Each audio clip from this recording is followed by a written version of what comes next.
കുട്ടികളായാലും മുതിർന്ന ആൾക്കാരായാലും കേക്കിനോടൊരു പ്രത്യേക ഇഷ്ടമാണല്ലേ. എന്നാൽ മൈദയും പഞ്ചസാരയും കാരണം അത് കഴിക്കാത്ത ആൾക്കാരുണ്ടോ? അങ്ങനെയുള്ള ആൾക്കാർക്ക് വേണ്ടിയിട്ടാണ് ഇന്നത്തെ റെസിപ്പി. അങ്ങനെയുള്ള ആൾക്കാർക്ക് മാത്രമല്ല, എല്ലാവർക്കും ഇഷ്ടപ്പെടുന്ന ഒരു അടിപൊളി ആയിട്ടാണ്. ഗോതമ്പൊടിയും അതുപോലെ തന്നെ ഓട്സും വെച്ചിട്ടാണ് നമ്മൾ ഈ ഒരു കേക്ക് റെഡിയാക്കി എടുത്തിട്ടുള്ളത്. അതുപോലെ ഓവനോ ബീറ്ററോ ഒന്നും ഇല്ലാതെ നമുക്ക് എളുപ്പത്തിൽ ഉണ്ടാക്കിയെടുക്കാൻ പറ്റിയിട്ടുള്ള ടേസ്റ്റി ആയിട്ടുള്ള ഒരു കേക്ക് കൂടിയാണ്. അതിനായിട്ട് ആദ്യമേ തന്നെ മിക്സിയുടെ ജാറങ്ങ് വെക്കുക. അതിലോട്ട് 1/2 കപ്പ് ഓട്സും 1/2 കപ്പ് ഗോതമ്പ് പൊടി ഇട്ട് നല്ലോണം ഒന്ന് പൊടിച്ചെടുക്കണം. പൊടിച്ചെടുക്കുന്ന സമയത്ത് തരികളൊന്നും ഇല്ലാതെ നല്ല നൈസായിട്ട് തന്നെ അങ്ങ് പൊടിച്ചെടുത്തോളൂ കേട്ടോ. ഇനി ഒരു പാത്രം അങ്ങ് വെക്കുക. അതിലോട്ട് അരിപ്പ വെച്ച് ഈ ഒരു പൊടി അങ്ങ് ഇട്ട് കൊടുക്കുന്നുണ്ട്. പിന്നെ 1 ടീസ്പൂൺ ബേക്കിംഗ് പൗഡറാണ് ഇട്ട് കൊടുക്കുന്നത്. അരേൻ്റെ സ്പൂണായതുകൊണ്ടാണ് 2 പ്രാവശ്യം ഇട്ട് കൊടുത്തിട്ടില്ലേ. എന്നിട്ട് അരിച്ച് ഇത് പാത്രത്തിലോട്ട് ഇട്ടിട്ടുണ്ട്. വേണമെങ്കിൽ 2-3 പ്രാവശ്യം ഒന്ന് അരിച്ചെടുത്തോളൂ. പിന്നെ എടുത്തേക്കുന്നത് നേന്ത്രപ്പഴമാണ്. പഴം എടുക്കുന്ന സമയത്ത് പ്രത്യേകം ശ്രദ്ധിക്കുക, നല്ലോണം പഴുത്തിട്ടുള്ള പഴം വേണം എടുക്കാനായിട്ട്.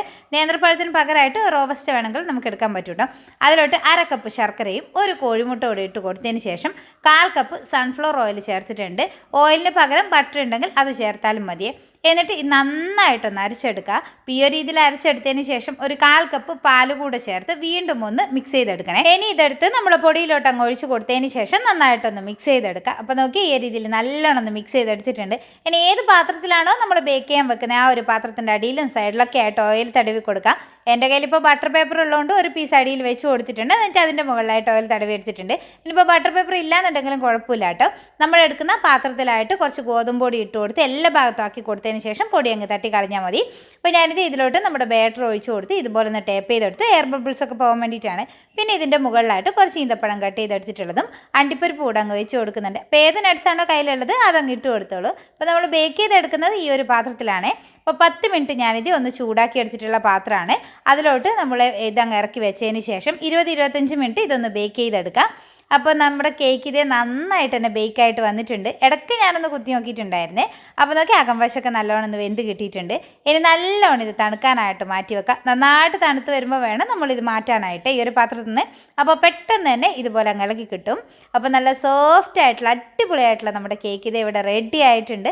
നല്ല ടേസ്റ്റാണ് കേട്ടോ കഴിക്കാനായിട്ട്. അപ്പോൾ നമ്മളിത് ഉണ്ടാക്കിയെടുത്തിട്ടുള്ളത് ഗോതമ്പ് പൊടി ഓട്സൊക്കെ വെച്ചിട്ടാണെങ്കിലും ഇതിൻ്റെ ടേസ്റ്റ് എന്ന് പറഞ്ഞാൽ അടിപൊളി ടേസ്റ്റാണ്. ആ പഴവും ശർക്കരയൊക്കെ വന്നിട്ട് നല്ല രസമാണ് കഴിക്കാനായിട്ട്. അപ്പോൾ തീർച്ചയായിട്ടും ഒന്ന് ഉണ്ടാക്കി നോക്കാം. അപ്പോൾ മൈദയും പഞ്ചസാരയും കാരണം കേക്ക് കഴിക്കാത്തവരൊക്കെ ഉണ്ടെങ്കിൽ ഈ ഒരു ഇതിലൊന്ന് ട്രൈ ചെയ്ത് നോക്കിക്കോളൂ കേട്ടോ. എന്തായാലും നിങ്ങൾക്ക് ഇഷ്ടപ്പെടും.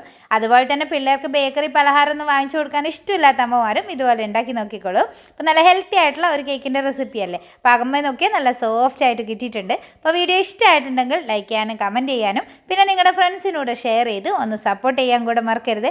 അതുപോലെ തന്നെ നമ്മുടെ പേജ് കൃഷ്ണാവി എന്നുള്ള പേജ് ഫോളോ ചെയ്യാതെയാണ് നിങ്ങൾ ഈ ഒരു വീഡിയോ കാണുന്നതെങ്കിൽ ഒന്ന് ഫോളോ കൂടി ചെയ്ത് സപ്പോർട്ട് ചെയ്യണേ.